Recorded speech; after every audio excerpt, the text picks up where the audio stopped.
নমস্কার বন্ধুগণ, আশা করি আপনারা সবাই ভালো আছেন। আজকে আপনাদের একটা গল্প শোনাবো। গল্পটা আমাদের রাজ্যের লাখ লাখ মানুষের। তো গল্পটা এসআইআর ফর্ম, পুরনো ভোটার তালিকা আর নির্বাচন কমিশনের নতুন নির্দেশকে ঘিরে। তা বন্ধুগণ, চলুন শুরু করা যাক। ধরুন, আপনারা অনেকেই ২০০২ সালে সেই পুরনো ভোটার তালিকাটা দেখেছেন। কেউ হয়তো বাড়ির আলমারিতে পুরনো কাগজপত্র ঘাঁটতে ঘাঁটতে খুঁজেও পেয়েছেন। কিন্তু আজকে যখন এসআইআর ফর্ম ফিল আপের প্রসঙ্গ এলো, তখন সেই পুরনো লিস্টটাই হয়ে গেল একটা বড় ব্যাপার। তো ফর্মে দুটো ঘর ছিল, একটা বাঁ দিকে আর একটা ডান দিকে। যাদের নিজেদের নাম ২০০২ সালের লিস্টে ছিল, তারা নিশ্চিন্ত মনে বাম দিকের ঘরটা পূরণ করেছিলেন। তাদের নিয়ে তেমন কোনো ঝামেলাও নেই। কিন্তু গল্পের আসল অংশ শুরু হয় ডান দিকের ঘরটা নিয়ে। যাদের নাম এই পুরনো তালিকায় ছিল না, তারাই শুরু করলেন ভাবনা। কার নাম দেব? বাবার নাম, মায়ের নাম, না দাদুর নাম, ঠাকমার নাম, মায়ের বাবার নাম, মায়ের মায়ের নাম? তা এই ছজনের যে কোনো একজন আত্মীয়র নাম দিয়ে আপনারা ফর্মটা তো জমাও দিয়েছেন। কমিশন তখন পরিষ্কারই বলেছিল, হ্যাঁ, এই সম্পর্কগুলোর মধ্যে যাদের নাম ২০০২ সালের লিস্টে আছে তাদের নাম লিখলেই চলবে। সব সুন্দরভাবে এগোচ্ছিল। সবাই ভরসাও রেখেছিল, যেহেতু নিয়ম মতোই সবাই ফিল আপ করেছে, নিশ্চয়ই কোনো সমস্যাও হবে না। কিন্তু গল্পে মোড় আসে এখানেই। তা সম্প্রতি কমিশন কি দেখলো? অনেক বুথে অদ্ভুত ব্যাপার ঘটেছে। যেখানে ১,০০০ জন ভোটার, সেখানে ৬০০ থেকে ৭০০ জনই আত্মীয়র নাম দিয়ে ফর্ম ফিল আপ করে জমা দিয়েছেন। কোথাও ১২০০ জনের মধ্যে ১১০০ জনের ২০০২ সালের লিস্টে নামই নেই। আবার কোথাও ৭০০-র মধ্যে ৪০০ থেকে ৫০০ জন আত্মীয়র নাম দেখিয়েছেন। তা এটা দেখে কমিশনের মনে হলো, এরা সবাই কি সত্যিই সঠিক সম্পর্কের নাম দিয়েছেন? মানে সঠিক আত্মীয়র নাম দিয়েছেন? নাকি ভুল আত্মীয় দেখিয়ে কেউ ফর্ম জমা করেছেন? আর তার ফলে কি হলো?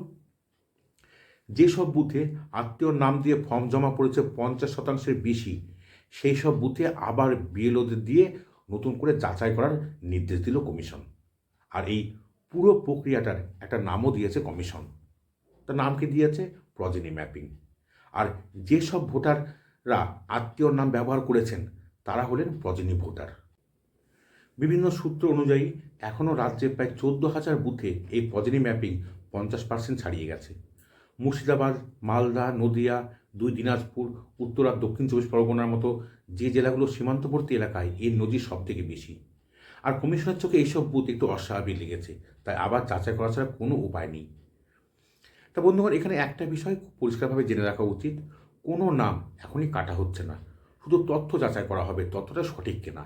আর হ্যাঁ, যদি কোনো বুথে আত্মীয়র নাম দিয়ে ফর্ম জমা পড়েছে ৫০% নিচে, তাহলে সেসব বুথে কোনো যাচাইও হবে না। এটা কমিশনের তরফ থেকে পরিষ্কার করে দেওয়া হয়েছে। এখন বন্ধুগণ, আপনাদের মনে প্রশ্ন আসতেই পারে, তাহলে আমার কি কিছু হবে? সোজা কথায় উত্তর হলো, যদি আপনি নিয়ম মতো আত্মীয়র নাম দিয়ে থাকেন, আপনার কোনো সমস্যা নেই। আপনার চিন্তা করার কোনো কিছুই নেই। ১৬ই ডিসেম্বর যে খসড়া ভোটার তালিকা আসবে, সেখানে সবার নামই থাকবে এবং আপনার নামটাও থাকবে। এই নিয়ে অহেতুক চিন্তা করবেন না। তবে যদি কমিশনের মনে কোনো সন্দেহ থেকে থাকে, সেই কয়েকজনের বাড়িতে হিয়ারিংয়ের নোটিশ যাবে। তখন আপনি কমিশন যে ১১টা ডকুমেন্টের কথা বলেছিল, যে কোনো একটি অরিজিনাল ডকুমেন্ট গিয়ে দেখিয়ে দেবেন।